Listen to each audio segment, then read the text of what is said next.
Oh, I can't hear you. Yeah. Well, Jeff, we can't hear you yet. I don't know if you can hear us. But Eddie, we've got another Blues fan that's joined us in kind of a roundtable discussion here tonight. So Sure. he's having a little audio trouble, but to let you know too, I'm thinking that Gary Unger's not going to make it tonight. He's got a game he's coaching, so or at least at. No, too bad. Gary and I go back a long ways. We were obviously teammates, and I consider Gary a very good friend. Too bad we can't get together, but that's okay.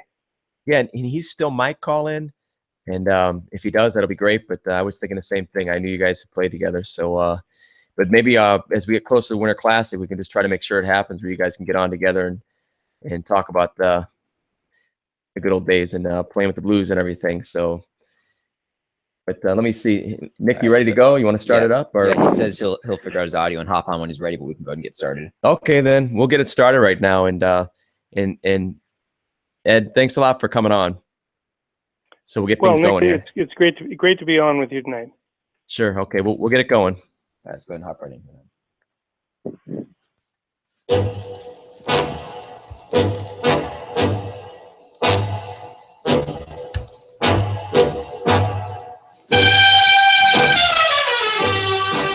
You're listening to episode 5 of ToastDispatch Radio with Nick and Nick.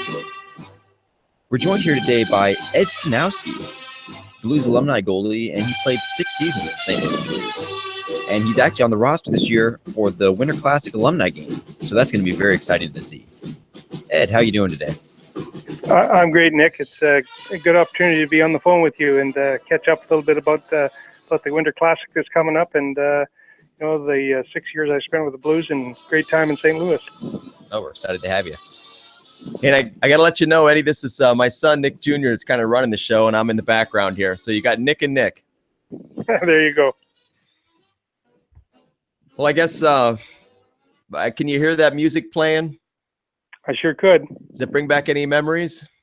It does. The old arena, playing in the old arena with the organ and with the crowd that was there and with the music in St. Louis and the support that we had, and it's carried on into the new arena, and it's good to see. It was a great city, remains a great city, a great NHL franchise. I'm going to backtrack on you a little bit here, but I was looking at just looked you up on Google, the things you've done in the past, and I know before you got to the NHL, there were a lot of great things that happened for you. I was reading that you won the Memorial Cup with the Regina Pats in '74. And then I got to throw out that you were the first CHL Player of the Year, Canada's Major Juniors Player of the Year in '75. And I started looking at some other names that were on that list. And you've got some great players that have Connor McDavid, Jordan Eberle. And then you go back and it's guys like Joe Sakic and Eric Lindros. So I wanted to ask you real quick about that, the CHL Player of the Year. Were you surprised? And what was that like, winning that? Well, that was pretty exciting and pretty humbling. At the time, it was just being started. The award was given to a player that combined his ability, I guess, and longevity in the game in junior and potential, I guess, and academics and a number of other things, work in the community, and it all comes together. And just was a real honor to be selected as a first person. So yeah, it was pretty neat, and it's a pretty high profile back in Canada. They make a big thing of it, and it was pretty humbling to have been selected as the first player to receive that award. No doubt. I'm looking at this list again. Mario Lemieux, Pat LaFontaine. I mean, that's quite an honor. So now, they've over the years, a lot of great players have come out of Canada, and more are coming out of the colleges in the States now. And you can't say enough about the players that are coming out of Europe. So, back in the day in the '70s, when I was fortunate enough to win the award, the focus was on junior hockey in Canada. But the league has matured, and we've got a lot of great players coming out of the States and a lot of great players coming out of Europe too. So I think it's more balanced now. But it was pretty exciting to be selected as that first player out of Canada that way. So you did you get like a plaque or anything, or a? Yeah, there was a pretty substantial trophy involved with that. There was an opportunity to travel, and there was a trip associated with it, and some other things that were added to it. I received a pretty nice CCM bike, 10-speed bike that I still have. I still ride it to this day. Oh, that is really neat. Okay, I'm going back in time again now. So 1974, I'm backtracking again. You're the 27th pick for the St. Louis Blues in the 1974 NHL draft. So Right. Where were you at that moment when all that happened? How did that go down? Well, I was back in my home in Saskatchewan, and received a phone call from my agent at the time, and he advised me that the Blues had picked me up, and he said it was a great opportunity, and the World Hockey League was still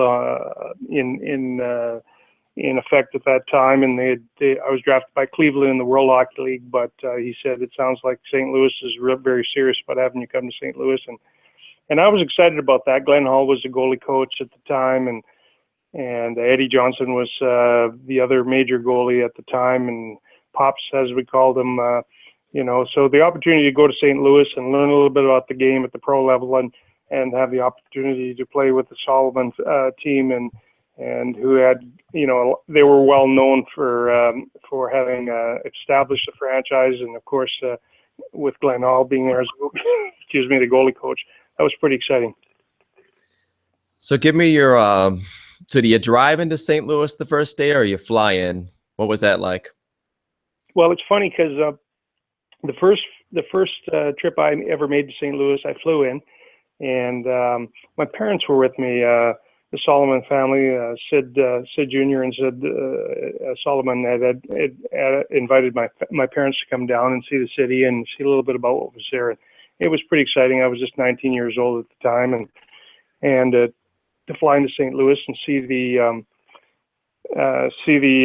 arch, and to see the arena, and to get a feel for the media. It was very, very exciting. My parents were somewhat overwhelmed by it all. They were serious hockey fans back in Canada, but they were really excited to have an opportunity to come to St. Louis, see the whole NHL environment, and it was pretty interesting. Meeting the Solomon family, and humbling, actually, to have them treat my mom and dad and myself as well as they did, and to know that I would have an opportunity to crack the lineup, when I came back for training camp. So that was pretty exciting. So I remember talking about the Solomons. You hear nothing but great things about that ownership and that family. So Bobby Plager tells a story of everybody on the team getting a car. Were you there for that? Did you get that car? No, I wasn't. I wasn't, but I know the Solomon family were very generous, and they were very genuine. I remember Mom and Dad and myself being at a barbecue out at their place out west side of St. Louis at their farm, and they were just good down home people who made you feel real comfortable and made you feel welcome, and we felt right from the start that it was a great organization, a great place to be, and certainly when we returned for training camp, it's all on the line. But that was pretty exciting too.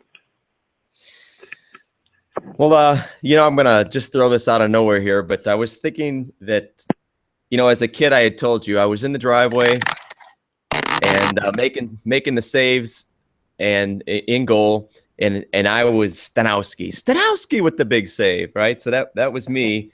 So now, who were you as a kid when you played hockey? And I'm assuming you were a goalie. Who were you? Well, I was always a big fan of Johnny Bauer, and always a big fan of up in Toronto, and a big fan of Glenn Hall. Just two names that Glenn's ability to play night after night. He holds a record for the most games, consecutive games by a goaltender, and he just amazing to play the game as he did, the way he did, without a mask for a good portion of it. Johnny Bauer, the same thing, who broke into the league relatively late after winning the Calder down in the American League, and then coming up with Toronto and then winning the Stanley Cup, and both Hall of Famers. And I just saw Glenn actually a couple of weeks ago at an event out in Saskatchewan. The Saskatchewan Sports Hall of Fame. Yeah. Excuse me. Sure. And Glenn is such a down-to-earth guy, the real deal. And he's loved in Saskatchewan. He's an icon there, and wherever he is around the league. It's pretty exciting, to say that Glenn's a friend, and to have the memory of getting to St. Louis and having the chance to work with Glenn, because he knows a lot about the game. He's forgotten more about goaltending than most people know, and especially when it comes to getting prepared for the game and what it takes to play. And he's a great friend. I really appreciated seeing him again just a few weeks ago, actually. But certainly when I first got to St. Louis. Yeah, I'm trying to remember. I really became a fan. I just started listening to the game back in the mid-'70s, right when you were jumping in there. And now, this is a stupid question, but so Glenn Hall, what years did he play with the Blues? Well, Glenn was there when they first. He was picked up in the expansion, if I'm not mistaken. Oh, that's right. And he and Jacques Plante were the two goalies that took the team to the Stanley Cup Finals. And there's that very famous goal that was scored by Bobby Orr, right, on Glenn in the final game, the fourth game in St. Louis. When Boston won the Cup, but. Glenn stayed with the organization for a few years after he retired. I don't remember exactly what year he retired, but I know he stayed with the organization, in the capacity of a goalie scout and a goalie coach. So that was where I really got to know Glenn. So let's go back to 1975, 76 season, which I know, if I remember right, it was it wasn't a great year for wins. I think I remember looking, I can picture in the paper, I think the Blues finished with 18 wins that year, possibly. Does that sound right to you, roughly? Well, it was a year that the team was struggling. Yeah. That was, I came to the team at training camp, and that was my first training camp in 75, the fall of 75, and I was sent down to Providence, Rhode Island, to get a little maturity and learn a little bit about the game, and it was probably a good call. I was called back to the big team from Providence in December, and by then Leo Boyven was the coach, and Leo was good enough to give me a couple of good starts, and then as we wound down to the playoffs, I had the opportunity to start the playoff series against the Buffalo Sabres. And they had the French Connection line. They had a pretty good team at that. Buffalo were heavy favorites to knock us out, and it was only the best of three in that first series. But right. We won the first game in St. Louis and went into double overtime up in Buffalo for the first game. Buffalo won it, and then they came back and won it again, double overtime in the third game. But, it was a long year. There were some challenges that year, a lot of changes. Young was the coach at the start of the year, and by the time I joined the team, it was Leo Boyven who had taken over. And there was a lot of changes that year, a lot of trades made. Derek Sanderson was brought to the team, and a few other folks that were traded out and in. So it was pretty it was pretty unstable for a while there. But, had we got by Buffalo in the playoffs, I think anything could have happened, but unfortunately we didn't. Yeah, while you're saying this, I looked at a couple of quick stats, and I see that the goals against average 2.04. That was a pretty strong playoff performance. It sounds like you said, they were all close. And I'm trying to remember. I don't remember. I don't think the games. I'm thinking the games were televised, but I don't remember that one. I remember Montreal on Channel 30, but I can't think of those games. Yeah. Well, Montreal was a powerhouse at that time too. Yeah. Oh, yeah. The year before, it was Buffalo and Montreal in the final, and then Montreal went on to win 2 Stanley Cups. And then there were several dynasties during the time I was with the Blues that I was fortunate to see a couple of great teams playing in their dynasty period there. And of course, it was Montreal, and then there was the Islanders, who were just an absolute powerhouse. Four Stanleys in a row there during that time, and they were tough to beat. And you had teams like Boston who were always tough, and then with the expansion that came in, Hartford, Winnipeg, Calgary, and Edmonton came into the league from the World Hockey League, and they were teams that were just getting going. And then after that, it was, of course, Edmonton that went on a roll. So it was fun to see those great players and play against them. Actually, it was enjoyable. It was always a challenge, but it was great playing against them. Well, that's exactly what I wanted to talk about. You bring back so many memories for us old timers here. I'm picturing Guy Lafleur flying down with the wing with his hair flowing, and Carbonneau, was it? And who was the big defenseman? Well, Serge Savard and Lapointe. Rod Langway. They had a solid team all the way around. Kenny Dryden in goal, of course, and Bunny Larocque as a backup, who could have started for any other team in the league. But Montreal was just an absolute powerhouse, and you're absolutely right. I can visualize Guy coming down the wing, Lafleur, doing that little button hook, and if he didn't give you a tough shot on net, then it was going across to shot, and Dougie Jarvis and all these good players that they had, they were absolutely unbeatable, it seemed at times. Was it his? I'm trying to remember. That I can picture that button hook. Now, did Guy have a great wrist shot? Was that what it was in the high slot? That wrist shot? Well, he had both. Okay. He could shoot off either foot. He had a great wrist shot, very accurate. He also he was one of the very first players. The other one was Mike Bossy, who would strike the ice behind the puck. He did it about 4 to 6 inches behind the puck, and take a whole lot of ice, bow the stick, and it was almost like a lacrosse shot when it came at you. And it seemed almost like a pause before the puck was launched, but when it was launched, it was accelerating all the way to the net. Huh. Gosh, I'm trying to think. Did you ever play when you were in? Did you ever play professionally without a mask, or at what point were you wearing a mask?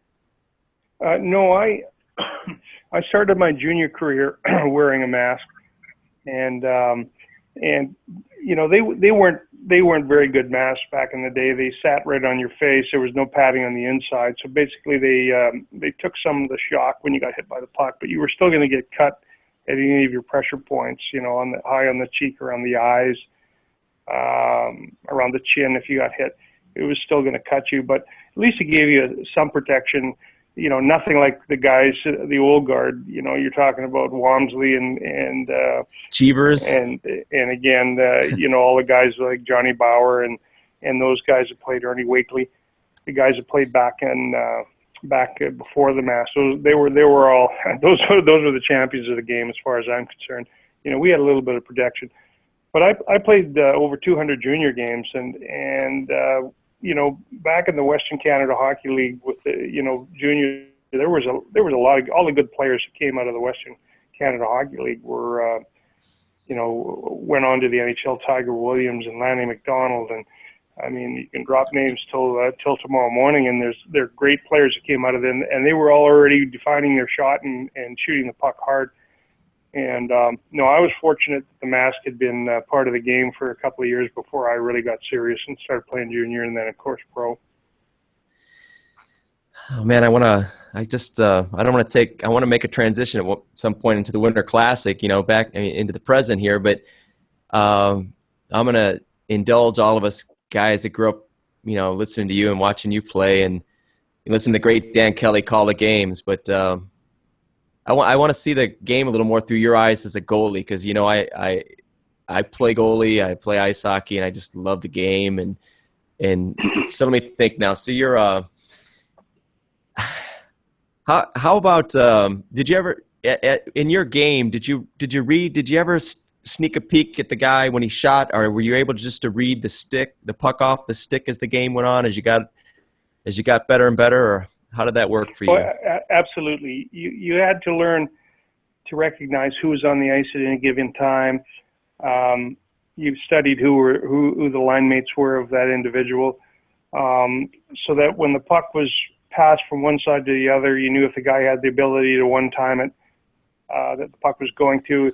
It's funny, I played a game about 10 years after I retired, a charity game back in Canada against the Montreal Canadiens alumni, and I hadn't played a serious game for about 10 years, and as soon as Guy Lafleur got the puck, I didn't have to look above his waist. I knew Guy had the puck by the way he skated and the way he cradled the puck, and again, when he took that shot, that was a strike of the puck behind the, you start striking the ice behind the puck and then whip it.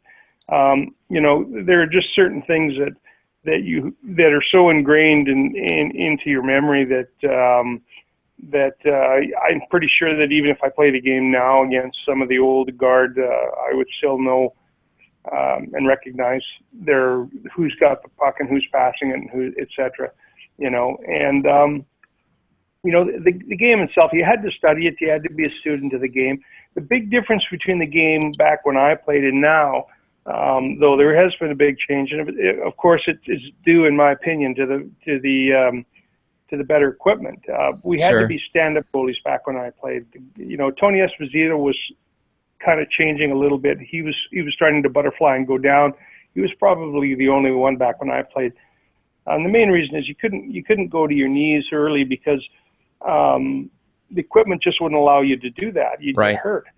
The shots were so hard, and the equipment didn't give you the protection that you needed to do that. There was no landing pad, Tony right? had such good hands, he could catch and deflect the puck before it got to him. Sure. His body. But the goalies now, the equipment is so good, it's so light, but so strong, Kevlar, et cetera, that they can do that. They can play it all off the center of mass, off their body, and they're very successful the way they play now. And most of the goalies are much bigger than many of us were when we played. They're all over 6 feet now, or not all of them, but majority of them.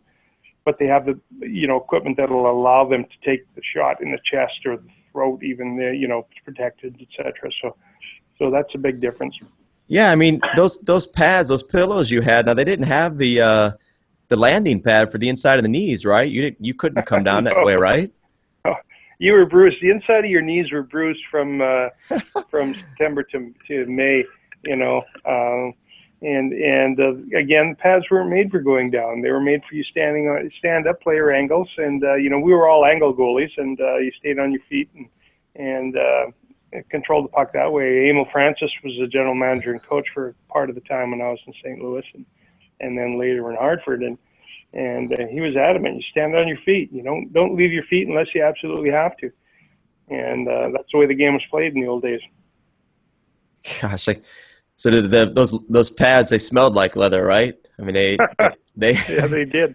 They were horsehair, and they weighed a lot of pounds once it got wet. When in training camp where you were practicing twice a day, the morning skate, the pads got very heavy, and by the end of the end of the day after the second practice, they were extremely heavy.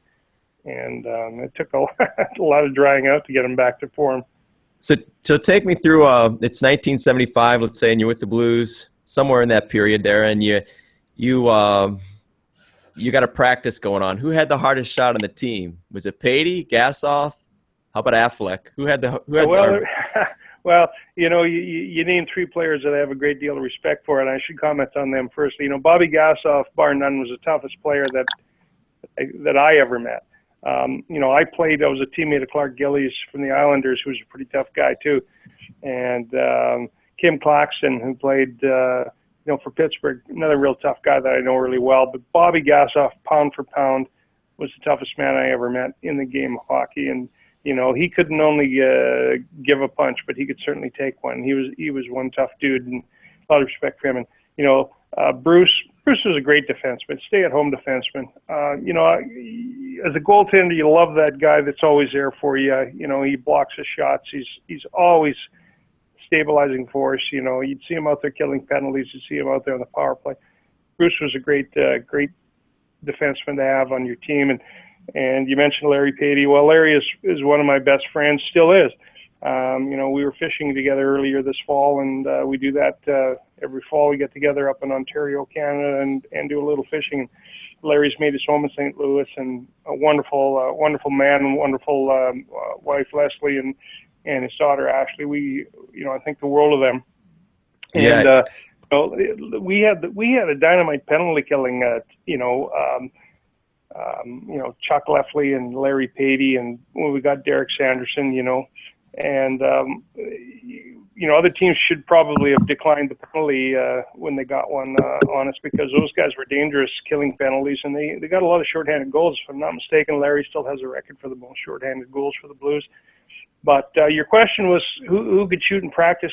Claude LaRose was dangerous in practice. He could shoot the puck. Chuck Leffley, another guy that could really shoot the puck hard in practice. He had to pay attention when in practice when they were working on the power play and things, and guys were one-timing it because it could it could get ugly in a hurry there too.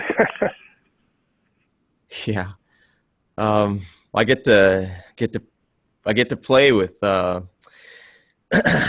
Affleck, Bruce, and Larry Patey, and they're fun to play with. They're real gentlemen on the ice too, especially Larry. A couple months ago, he fell on me in a play, and the way he fell on me in the crease, he fell on me. I'm like, he apologized or something. I'm like, even when you fall on people, you're like I forget exactly how I said. I just said you fell on me like a gentleman.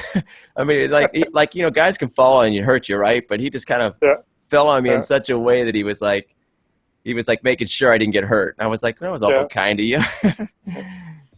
Well, there was also the kid line, and sure, and Federico and Babich and Turnbull, and they were all pretty good shooters too. Like we had a pretty good hockey club after that the first couple of years when Brian Sutter and Bernie came to the team, and they were pretty skilled players out of junior, and their intensity, how hard they worked, was pretty amazing, and they really elevated the team when they came to the organization. They were young and they were exciting players, and I think the fans loved them. And then when Mike Liut came as the other goaltender, and I thought Mike and I made a great combination. I was Mike's biggest fan when he was in goal, and Sure. I always thought that he gave me a lot of support when I was playing. And the thing about Mike, you were talking about practice, the thing about Mike Liut when he came to the team in practice, I don't think I've ever seen a goaltender that worked harder in practice. And what that did is it elevated the whole team. And in 1980-81, our team finished second overall in the league. And I owe that to the fact, personally, I'm of the opinion that it was Mike Liut who elevated the team to that level during that year, those 2 years. He was the all-star goalie for the NHL for our division. And he certainly made me play better because I knew I had to be on my best game when I got a chance to play. And certainly when he played, he was right in the game. So was that the 80-81 season with a couple points away from the President's Cup? Was that? That's right. Year? Yeah. I think it went down to the last game. I think we played the Islanders' second last game, and it was between them and us who was going to win it. They beat us. It was a 1-goal game. They beat us, and then they won their next game too to capture the cup. And we had a heck of a season, and we went into the third round of the playoffs that year too, and had a pretty good run, against Chicago, Pittsburgh, and New York. So that was probably the best our team, the Blues, that is, came together while I was with the organization, and it was pretty exciting. Oh, no doubt. I was a big Blues fan that year, but I was probably the last person to find out that we didn't win the President's Cup. And my story behind that is that I'm in the Navy, USS Coral Sea, out in the middle of the Indian Ocean, and all the news that I got was with the Stars and Stripes newspaper, right. And I would get it about a month after the fact. So I can remember I would look at it, and it was a month after the fact, but I'm like, oh, my God, come on, Stars and Stripes, when are you going to get here? And I ripped that paper open. I'm like, come on, we got to win this. I thought it was a big deal to win the President's Cup, and then I saw that we lost. Like you said, it came down to the last game, I believe, like on a Sunday or something. That was it. And I think they won and we lost, or what? I forget how you said it went, but Well, anyway, I was disappointed, but gosh, and I got to tell you too, when I was in the driveway, I was Staniowski big save, but when Liu came around, I'll tell you, it was hard not to be a big fan of his. I got a distinct memory of him. I'm watching TV, the old black and white TV, 13-inch TV, and we're playing the Hawks. I can't tell you what year it is, but it's Game 7, I believe, in Chicago. Somebody comes down and rips a shot in overtime, if I remember correctly, off Liut's mask. And I believe he's Savard. Yeah, and I believe I don't remember how it all went down, but I believe in watching the play, he was knocked out. And Savard put the puck in, and they didn't blow the whistle. Do you remember that? I'm sure you do. Absolutely, I do, yeah. Yeah, because it looked like I was going to have to go in because Mike was hurt. He got cut pretty bad, and it looked like I was going to have to go in. And of course, there was a big argument about as to whether the goal was going to count or not. And as it turned out, it did count. But it was second period of overtime. You're absolutely correct, and it had been an extremely intense game.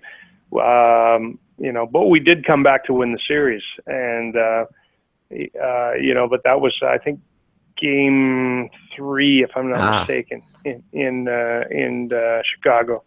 And we did lose that one, and that was pretty exciting, at that time. But you mentioned something that brings back a memory about St. Louis and Nick, about St. Louis and about the people. You mentioned that you were serving in the Navy at the time, and it took a while to get the news regarding where the Blues had finished and such. And I can tell you, after I finished playing professional hockey, and I went on and joined the Canadian military and spent time overseas. I ran across a lot of folks from St. Louis who were in the military, and in places like Afghanistan and Kuwait and Africa, far out places. It never ceased to amaze me how many folks from St. Louis join the military and get out into the world. Just last year in Kuwait, for example, we were Larry Patey and Rob Ramich and a few of the other NHL players, but a couple of guys from the Blues. We were over in Kuwait, and we were doing a grip and grin, meeting some of the soldiers and military folks, airmen and women, who were a few sailors that were out doing the business on the other side of the world. And sure enough, we ran into a young lad from young Marine from St. Louis, and we had a great chat with him. And he was a Blues fan, and he was in Kuwait, where there isn't a whole lot of ice, not a lot of chances to catch up on the game except on TV and such. But St. Louis has a lot of fine young men and women who go off and do the business. Sure, and I want to say that.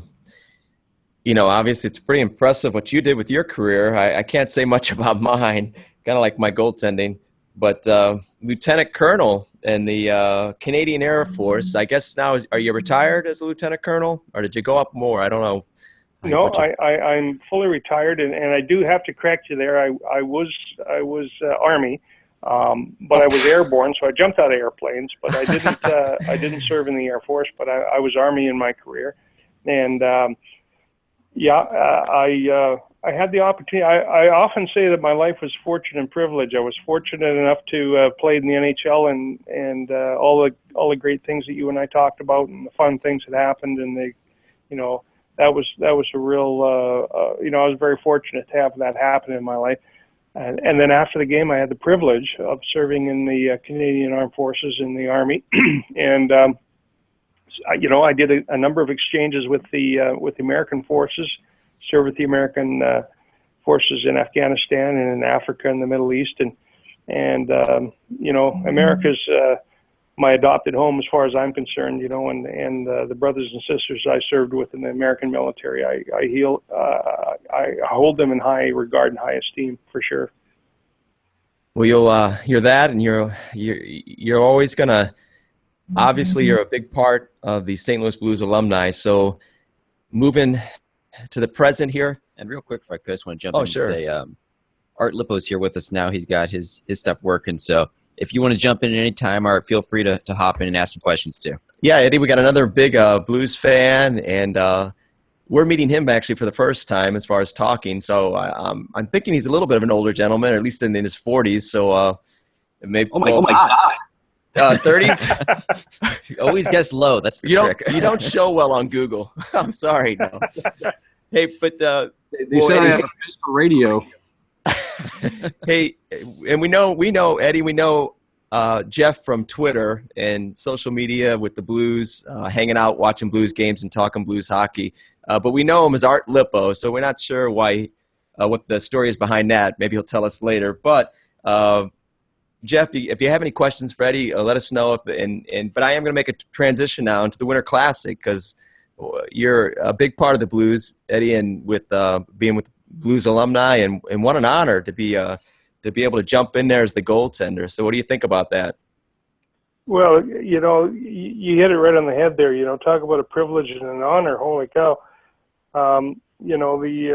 The classic celebrating, the years that the Blues have had in St. Louis and the great players that have come through there. To have been asked to have been part of that was pretty exciting. And of course, as far as the latest I heard, there's going to be 4 goaltenders. Mike, my old teammate and roommate, Mike Liud, Martin Brodeur, Hall of Famer, who is, he wrote the book on the new game of goaltending. As far as I'm concerned, probably the best, most recent goaltender to play the game, right up there, with the recent greats, Patrick Waugh, and Chris Mason, and Chris, did a heck of a job while he was in St. Louis, and was loved by the fans there, and certainly had a great career also. So pretty humbling to be part of that. And when you look down the list of the other players that are going to come in and play, everybody from Gretzky right through to some of the old teammates in Patey and Fleck and such. So it's exciting. I'm looking forward to it. Gosh. Well, hey, I have a few questions for you about the Winter Classic, and I hope I'm not putting you on the spot here. But so now, when's the last time you played? Well, it was a serious game would be last year. By serious, I mean I went out and played a game as a fundraiser, and the competition was pretty good. So there was that. But I don't play a lot anymore. But I don't miss an opportunity to go out and do things for charity whenever I can. But this is taking it up a notch. But a few of my old friends with the Blackhawks, I'm looking forward to seeing them again too. Murray Bannerman's going to be there, and a few of the other. I'm excited about seeing both my teammates and the folks that I watched play the game in St. Louis after me, and a few of the players from Grant Mulvey and such from Chicago. So it should be good. Yeah, Nick Jr. and I got tickets. We're bringing the binoculars, though. We'll be looking from a little bit high up, but we're bringing the binoculars. We're going to be at the game, and I'll tell you, the buzz around St. Louis, as far as I can tell, is there's just as many people, if not more, excited about the Blues Alumni game than the actual game, the NHL game. So I'm not sure if you know that or not, but that's the way a lot of people are looking at it. Well, it doesn't surprise me because St. Louis has always been a great sports town. Obviously, the Cardinals and the football Cardinals and the baseball Cardinals and now the Rams and the Blues have always been front and center also, and exciting teams. And I always felt that we, the Blues, the organization, the alumni, the owners, we were a great, greatly appreciated by the people in St. Louis. And I love going back to St. Louis. I love being part of it. I'm just really excited about coming back in December. Hey, I don't want to put any pressure on you now, but we want to beat the Hawks, right? This Absolutely. is a game. This is a game. This is I know you're going to have so much fun. I can just see that you're going to have so much fun being with old friends and everything else and people you still hang out with. But we want to win. So I got to ask you some more stuff now. So what's the regimen? Is it, I don't know if you're a beer drinker or not, but is it no beer for the next 2 months? What are you doing to get ready? Well, I'm definitely working out every day, riding the bike, Stairmaster, a little bit of running, rollerblading, and skating. Getting onto the ice, taking a few shots. So no, I'm approaching this as something pretty serious. And you're right, we got to beat Chicago. It's always been a fierce rivalry, certainly the current Blues team and the Blackhawks current team, tremendous talent and skill and ability. Every time they play, it's pretty exciting to watch it on TV. And it's been that way for as long as I can remember. That's always been a great rivalry, just, a couple of miles up and down the road there, up to Chicago and back to St. Louis. So you hit it on the head. We're out to win. Yeah, well, that's man, it's great to hear you're getting ready. So now what about before the game? You think you're going to come in town a week ahead of time and you're going to practice with the team? The alumni obviously get together 3 days a week and they're all playing. Yeah, no, one of the great things about the Blues Alumni is their connection to the community and having the rink there to practice in and play in. And you're absolutely right. I won't be able to make it in a week before, as you know, it's right at Christmas. So sure. Christmas will be with family in Canada, but I'll be coming in after that, get a chance to put the skates on the pads and, take a few shots. And, I know that Bruce is working really hard to set up the schedule as to when we're going to have a chance to practice and get ready for the game. So still waiting on that, but it's going to be exciting. Now, my son laughs so hard when I talk about this, but when you come into town, hopefully I'll get a tweet. I mean, I'll email you and I'll hear about it, or if one way or the other, I'll just know when you're in town. Because if I'm coming down to watch, because as I said, I get to play with them already. I'm the backup to the backup. I get to play every month or so with the guys and with the boys. But well, anyway, when you get down there, man, I'm coming out to watch, so I'll be in the stands. Well, never mind watching. Come on down and put the blades on, and come out. I mean, you're a well-known commodity there. I talk to Larry and Bruce all the time, and believe me, you're appreciated. And wow, all things being equal, they love having you as part of it. And I'm flattered. You know man. what? There's always enough pucks to go around when it comes to goaltending. Well, I'll just say that shut me up because I've been giving him a hard time about it every time he says, "Oh, I'm going to go play with the alumni. I'm going to make it down to our class." I'm like, "Yeah, right." No. That shut time me up. Time out, son. Nick Jr., I did not say I would be playing with you. No. In the Winter Classic. I misspoke. I didn't mean Winter Classic, but I mean he's like, I'm going to be getting down there and skating with them, preparing for it and stuff, and helping them warm up. Oh, now you're making me look like a jerk, Nick. Hey, all I said was it was my dream, and you just made my dream a little stronger. That if I could get on the ice with you somehow, and you invited me on the ice, I probably would just sit off to the side and watch. But anyway, I am a fanboy for sure right now. Well, to me, Nick, it's so exciting. As far as I'm concerned, you'd always be welcome. I don't make the decisions. You've got better connections there with the alumni in St. Louis, in the practice times and such than I do. But I'm pretty sure that with what you've done and what you've contributed to the alumni and over the past number of years, I'm pretty sure the guys would be happy to have you come out and take a few shots. Oh, no doubt. Well, you've played against all those guys already, so I'm pretty sure you'd fit right in. Hey, and besides, us goalies have a union, eh? We're right. There's players and there's goalies, and goalies have their own thing. Yeah, they say we're nuts, right? But anyway, let's see. Hey, I got a couple more questions here, and thanks again for your kind words. And who are you most looking forward to playing with, and why when it comes to that actual game when you get on the ice? Well, there's some current players, guys like Baird Jackman, who I know from Regina. He had a great junior career with Regina Pats, my alumni. And, he had a great professional career in St. Louis, and I know the fans love him, and I never got a chance to play with Brett, so I'm looking forward to that. Obviously, the big names, Holland, Gretzky, McGinnis, those are, players that are held in very high esteem by fans and alumni and players alike. So I'm looking forward to them. It's always great to see my teammates, people like Bruce and Bates, and there's Chaser and Butcher. A lot of great players, far too many. I could go through the whole list and guys that I either know or watched play or had the privilege to play with or against. There's a few guys played against Gretzky, and it's just going to be fun. It's going to be a great couple of days there in St. Louis, and I have a lot of respect for those guys, for sure. It's such a beautiful game. And I'm so happy that I'm happy for you that you've had such fun with it your whole life. You stayed on the ice, and then and now you get rewarded with this moment. I know some guys, they get off the professional ice and they hang up the skates. But I feel like this is a wonderful reward for you for staying fit, staying young, and loving the game and staying on the ice. Well, I appreciate that, Nick. And it's a funny thing about the game. I do some work with the NHL Alumni Association with regard to transition for players as they come out of the game.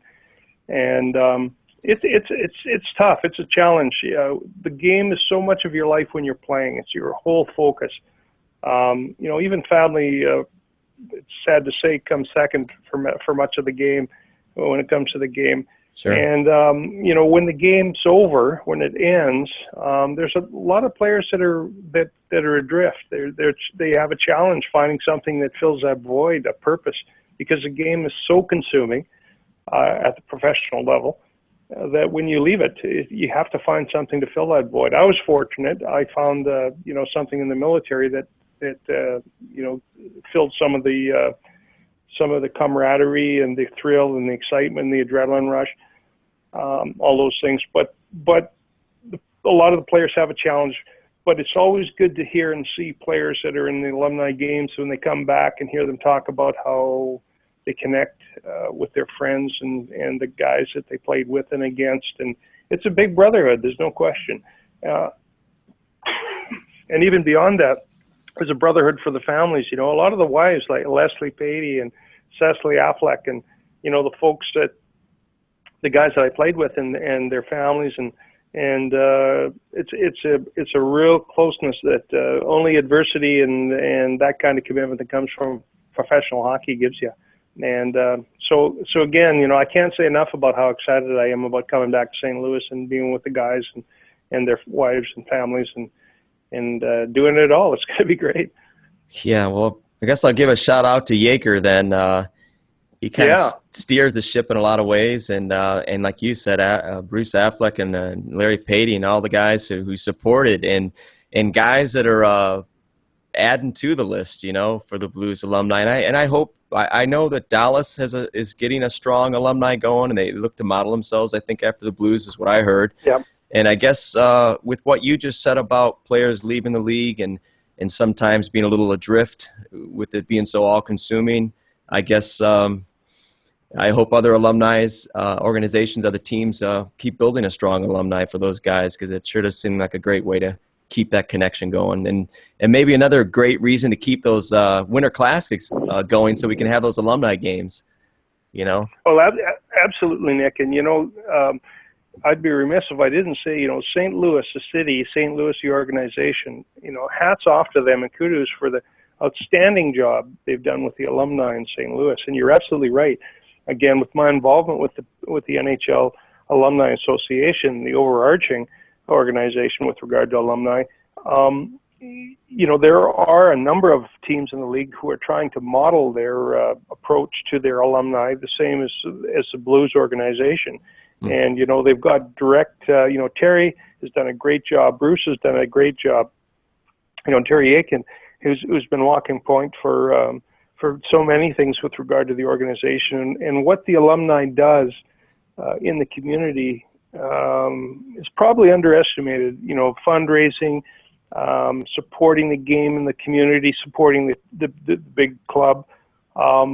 You're a member of the alumni as soon as you play one NHL game, and a lot of players forget that. And whether you play 15 years or whether you play for 15 minutes, the minute you step on the ice in the NHL, you're a member of the NHL alumni.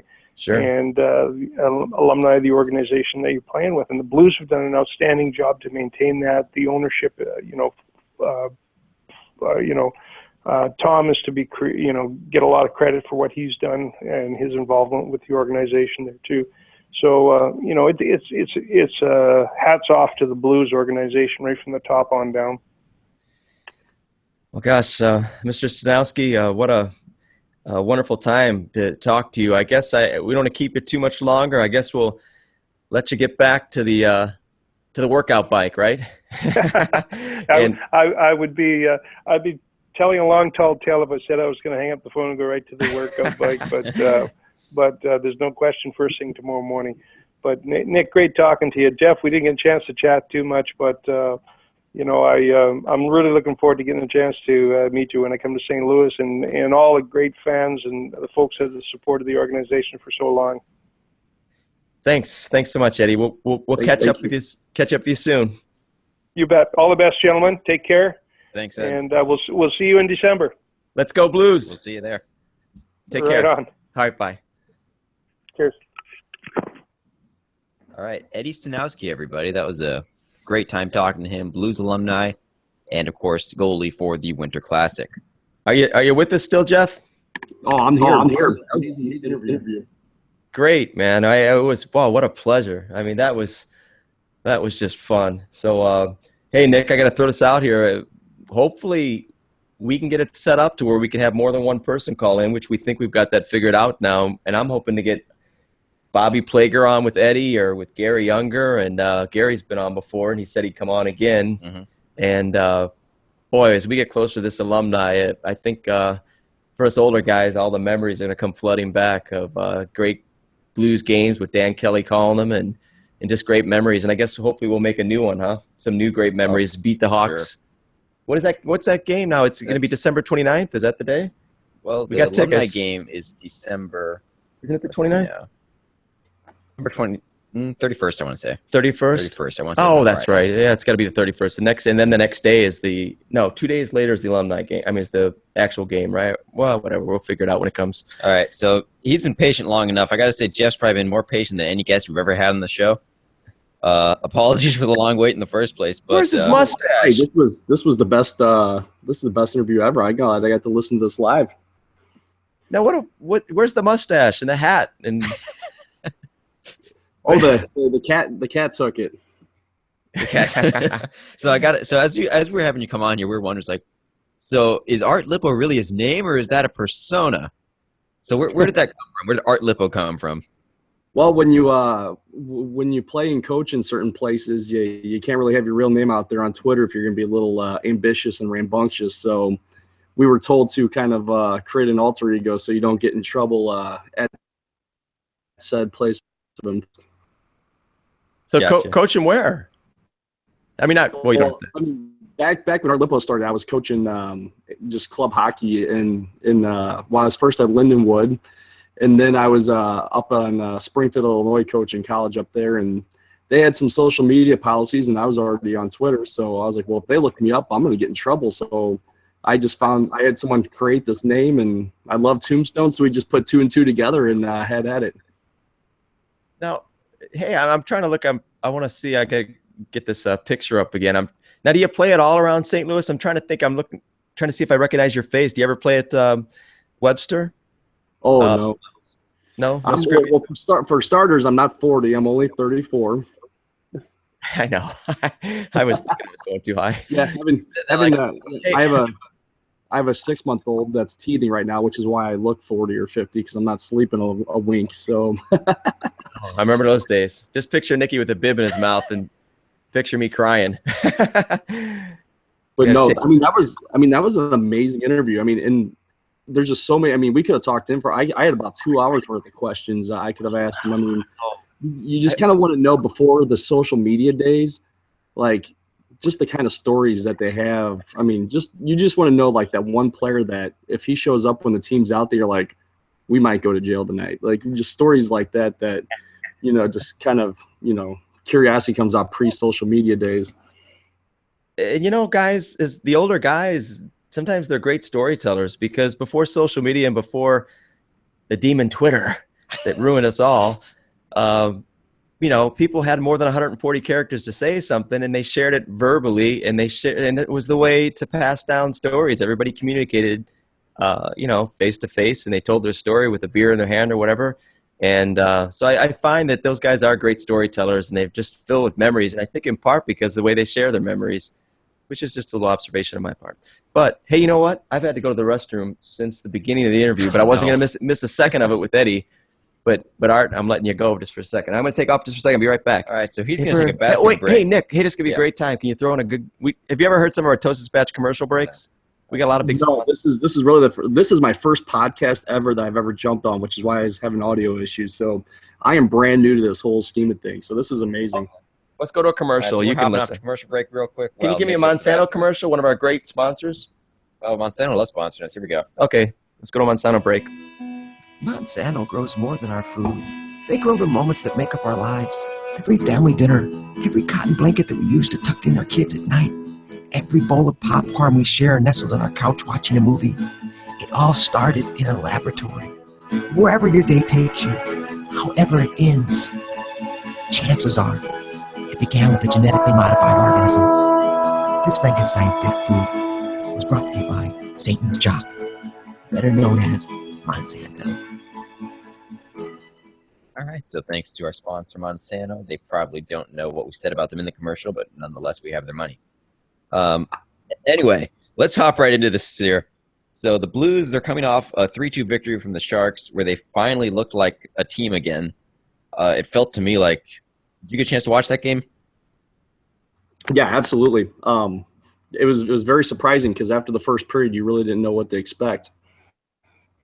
Yeah, really. They looked kind of beat down, but then second and third period, they really came back strong. And Schwartz, it's good to see him getting back together again. He's started to pick it back up and had a 2-goal game there.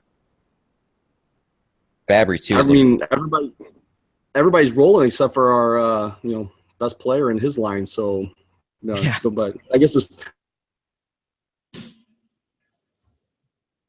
I haven't had to see. I mean, good for Schwartz. He's probably him and Steen are probably the two biggest guys of their funk. So glad to get one at a time going. Mm-hmm, exactly. And I think that leads right into actually our hot take of the week right here. So. Oh, hot. So the hot take of the week is that Laterra is an average NHL center. What do you? Because really, he doesn't have a great shot. He's not amazing defensively. He doesn't make incredible passes. He's not flashy. He's not really fast. But he's also not horrible at any of those things I've just mentioned. So he's really the textbook example of an average NHL center. But he's on the line with Tarasenko. You know what he is, Nick? He is a really good best friend, and he's best friends with Tarasenko, and that's why he's on that line. So that's his one big skill, is being best friends with Tarasenko and being a really good friend. So he's got that going for him. That's exactly what it is. He's Tarasenko's bestie. They've got BFF bracelets they wear together everywhere. That's the one thing he's really good at. But I think Tarasenko needs to find a best friend that's more skilled if that line's going to excel. Yeah, I mean, I think one of us could put up 3 points in 14 games playing on the line with one of the best scorers in the world.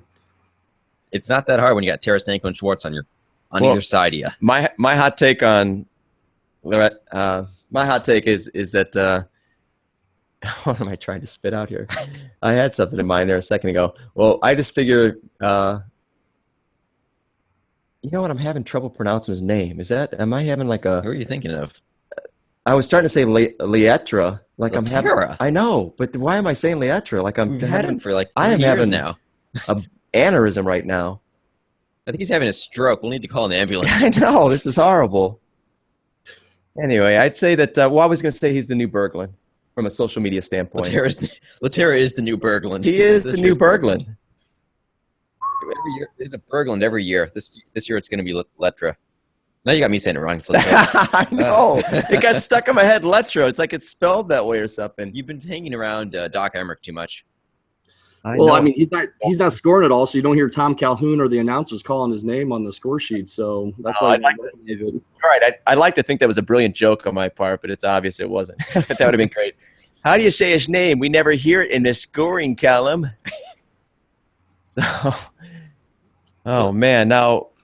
Man, we've got Art Lippo on, Nikki. He's our arch enemy.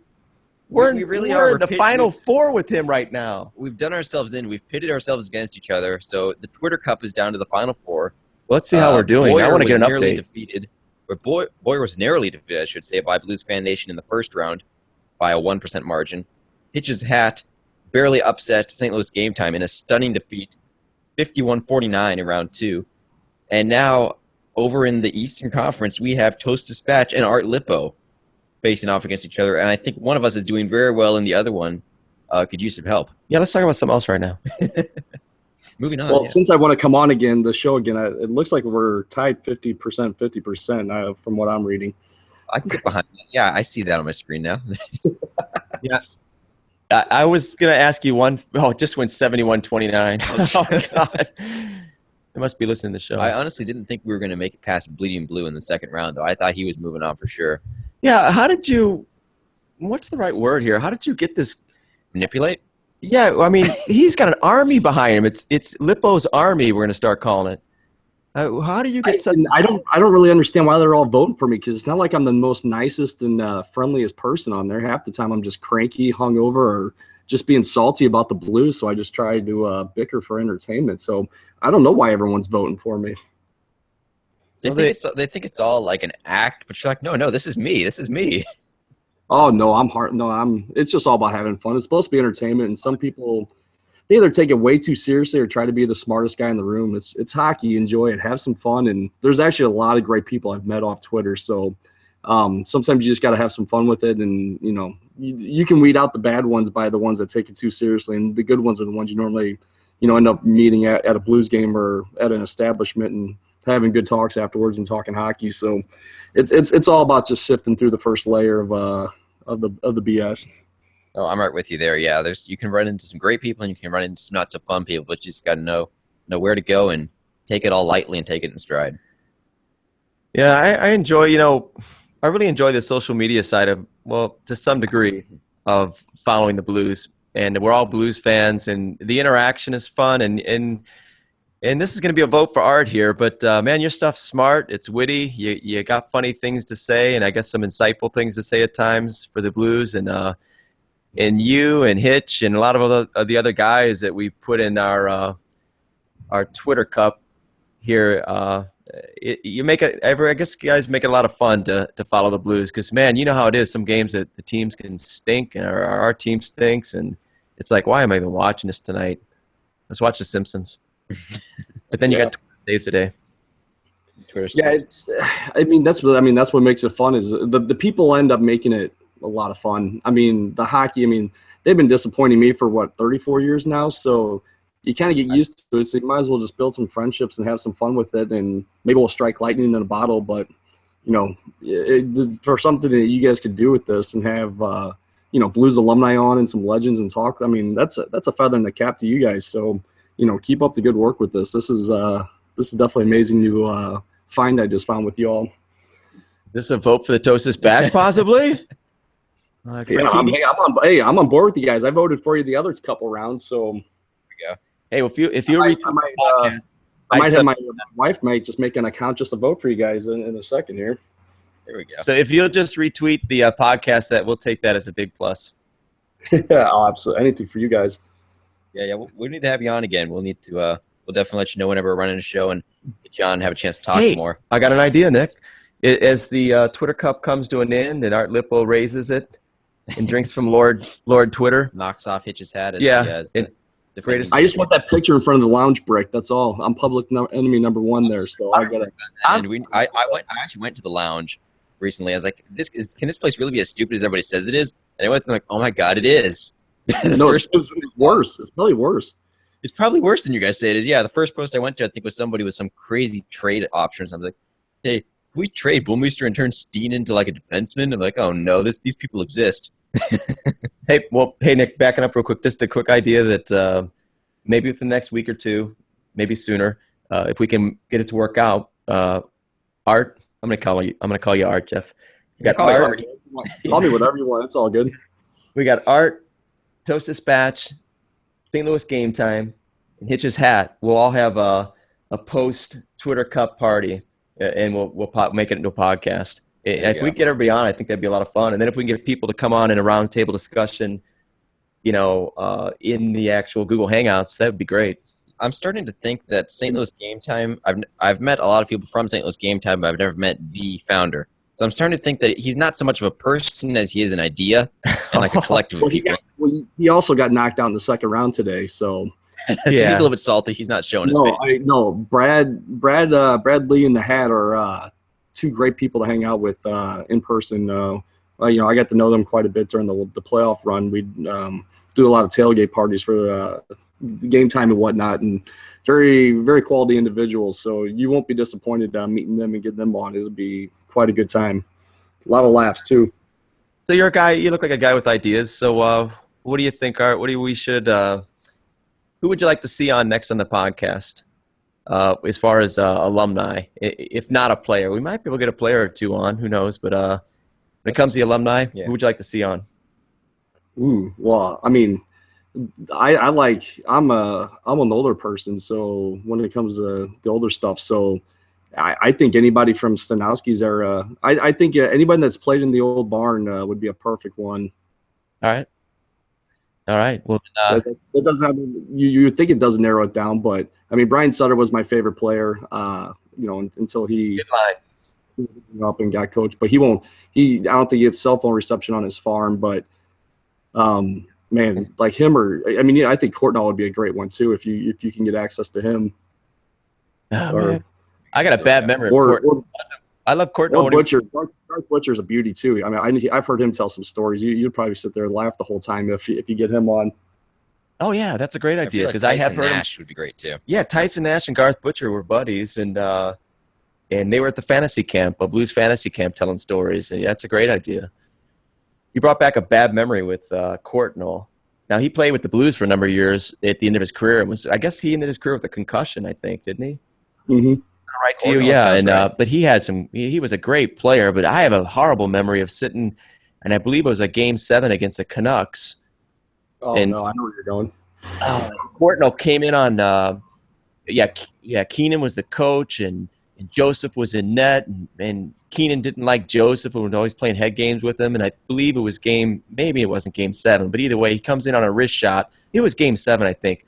Maybe the score was 1-1, and he comes in with a wrist shot and just rips it over Joseph's glove and high slot or something, and the game was basically over after that. And that that was a horrible memory. Do you remember that? I don't know if you remember that game or that day or whatever, but I mean, back then, like the Keenan days, they didn't really broadcast. They had a hard time broadcasting games on live television. They went with like the pay-per-view for a couple of those years during the Keenan years. Yeah, maybe that's why I was at the game. But I do remember that because I mean that's still one of the worst trades ever made. That Courtnall and Jeff Brown and all them went to Vancouver, and then they end up biting us a couple years later. And then Vancouver goes to the finals that year. So yeah, a lot of good memories there bringing him up. Sports fans are kind of spoiled nowadays. I mean, you go from, compared to how it was at least, you go from having games are rarely broadcast. You can't watch all of the games of your team. Okay, you can watch most of them now, but here's some that are pay-per-view, and you got to pay separately to watch them. And now we're at the point now where you get this cable subscription. Here's every game for your team all year long, and here's some post-game, pre-game coverage too. On every device. Every device. And then you add it, and then you get people griping about who's announcing the game. It's like, oh, we have this guy, this national broadcaster announcing our game. Oh, he's awful. It's like, you spoiled inbreds here. Settle down a little bit. Like, it's on national television. Enjoy it, right? You get the nice heroes, and you get the fun coverage of it. It's fun to hear the misgames. So do both of you skate, or is it just you, older Nick? Nick Jr.'s just learning. No, it's both of us. Yeah, I play. I skate around playing goalie, dabbling. Well, a little bit. The crazy thing is for myself is I played roller hockey off and on, and as a kid played street hockey, but didn't play for like 10 years from 40 to 50. I turned 50 and I started playing ice hockey. I started taking lessons with an old Blues goalie, Bruce Racine. He's a great goalie coach. He teaches lots of kids here locally, and so it's so funny. I would get out there and I would be with kids that were like 7 years old and some that were like 18. When I'd be standing next to a kid that was like, the pads were about, 8 inches off the ground. It was just funny. But anyway, I started playing when I was 50, and I've just started taking lots of lessons, and then I just started playing a couple times a week, and I've been playing for 4 or 5 years, and I just love it. But anyway. Bruce is a great goalie coach. Oh, yeah. I have a couple of my players that go to him still, and about 10 years ago, he would play in a men's league up at like the St. Louis Mills. And this is competitive ever. I think he got about 4 or 5 penalties just from two-handing guys in the back of the leg just because he was getting fired up and everything. It was amazing. It was a rec league, and they had brought him out there, and he just got fired up, and he's a really calm and nice guy. And he even apologized to us after the game. He's like, I just sometimes I just can't turn the switch off. Like I get done, and he was, I mean, he bruised some calves pretty well. I could see it, and I did not know that he had played as early as 10 years ago, more or less. But I could sometimes when he coaches, it gets pretty intense, so I could see that happening.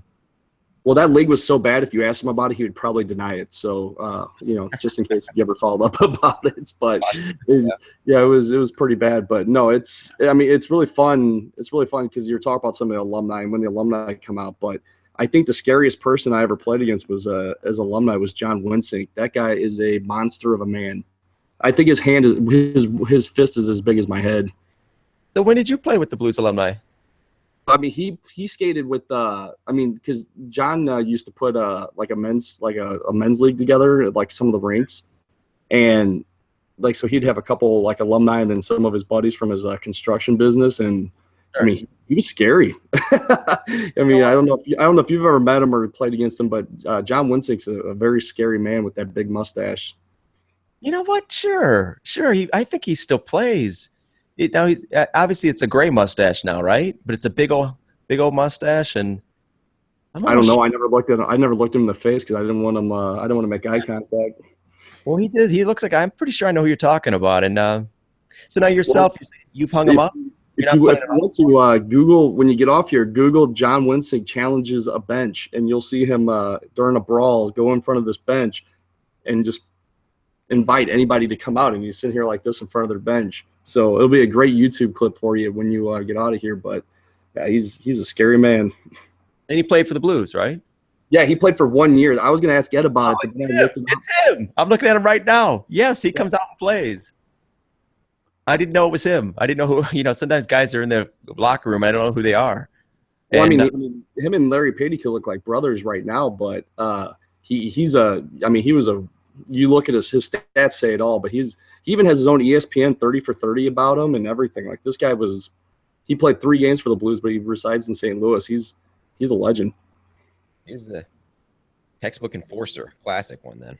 Oh man, I'm looking at some pictures when he was younger. Man, he looked like he'd have kicked your butt if you just looked wrong.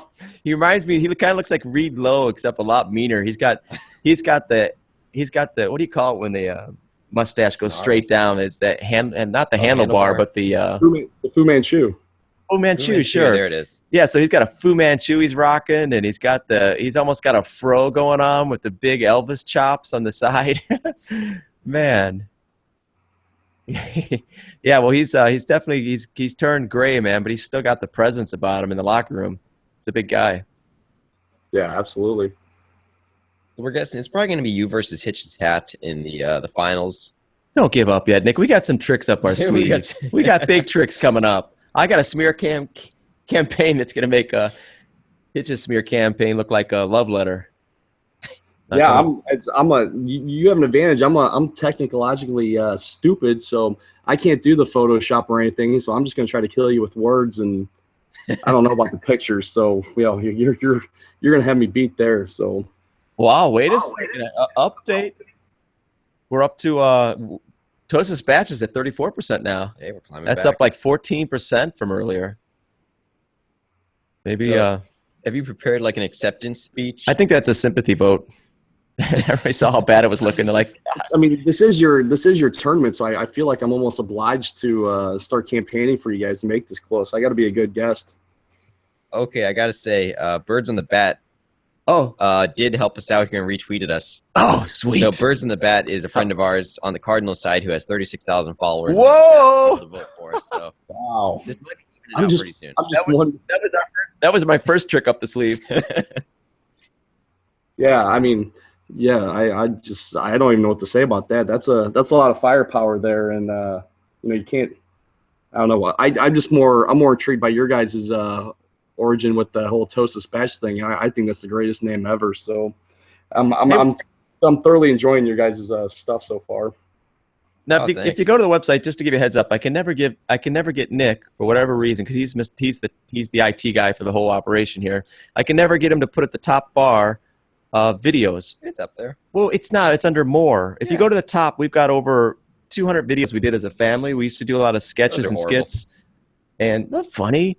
Look up, if you get a chance, look up the one called Thankzilla, since Thanksgiving's coming up. We made one on Thanksgiving Day about 8 years. Well, it's been about 5 years now. But it was called Thankzilla, okay?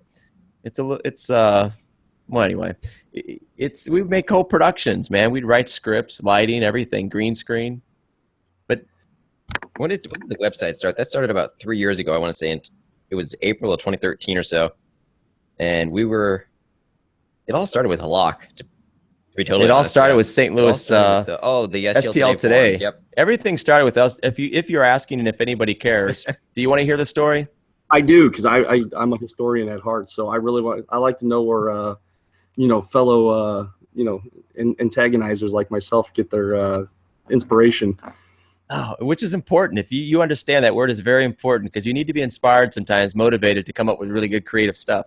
I personally was motivated by the St. Louis Blues, the way they treated Elliott versus Halak.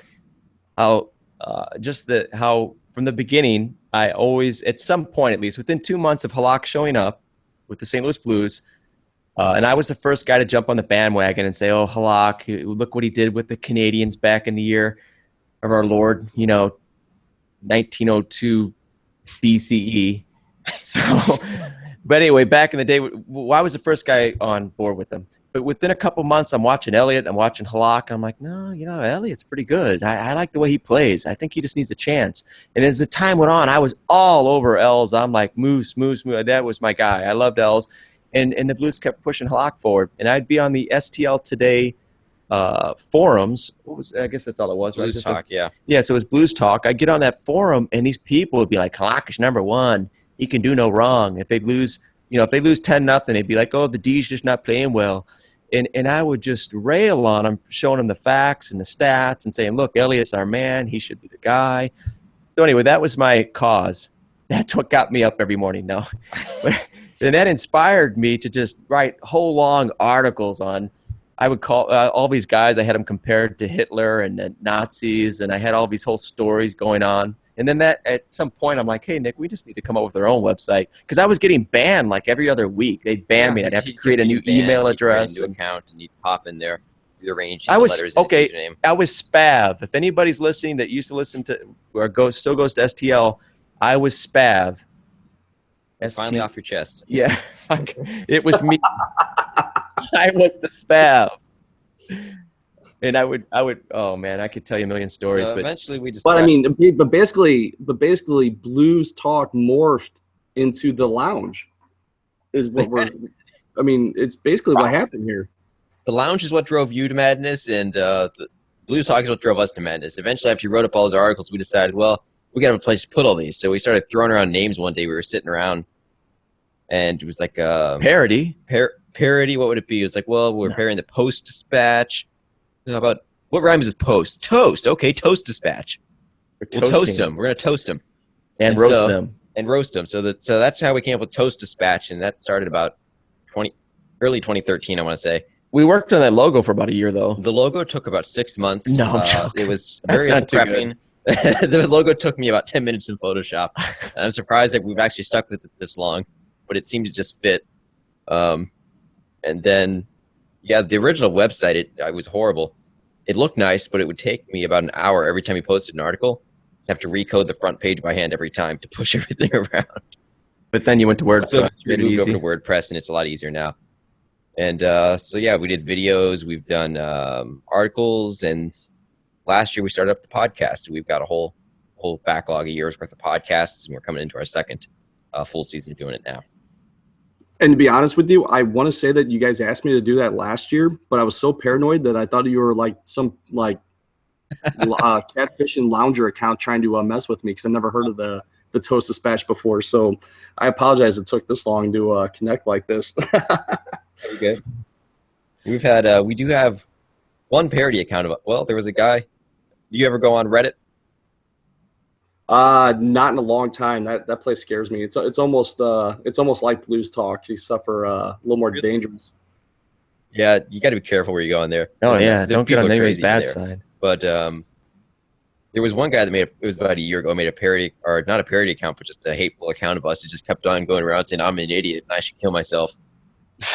And that was too much even for the guys on Reddit, and they ended up downvoting him, and he left after a while. But we had one parody Twitter account of us, and he hasn't done anything mean to us. His name is ToastDispatch, but he shortened dispatch into like DSPTH or something. Dropped the I, and he just tweets out headlines he thinks they're funny, but don't sound that funny. You remember, Nick, do you remember that one guy, German Shepherd or whoever, that he would just say horrible things about us all the time? Mm-hmm. And then it was really cool, though. Like, for years, he would just rail on us. Anywhere he could find us, he would just rail on us. You're idiots. Stop it. And then all of a sudden, like one day, he sends us this.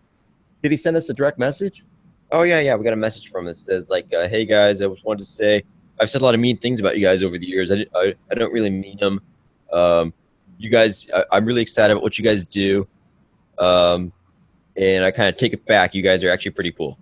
Yeah, I was like, yeah, so I don't know. I don't know if that was any redemption or not, but anyway, none of this even matters. What are we doing? We're wasting our lives. We're having fun. Well, man, you know what? Nikki complains sometimes about the podcast being too long. I wish we could have talked. I guess we should wrap it up pretty soon here, but I hope you'll come on again then, huh? For sure.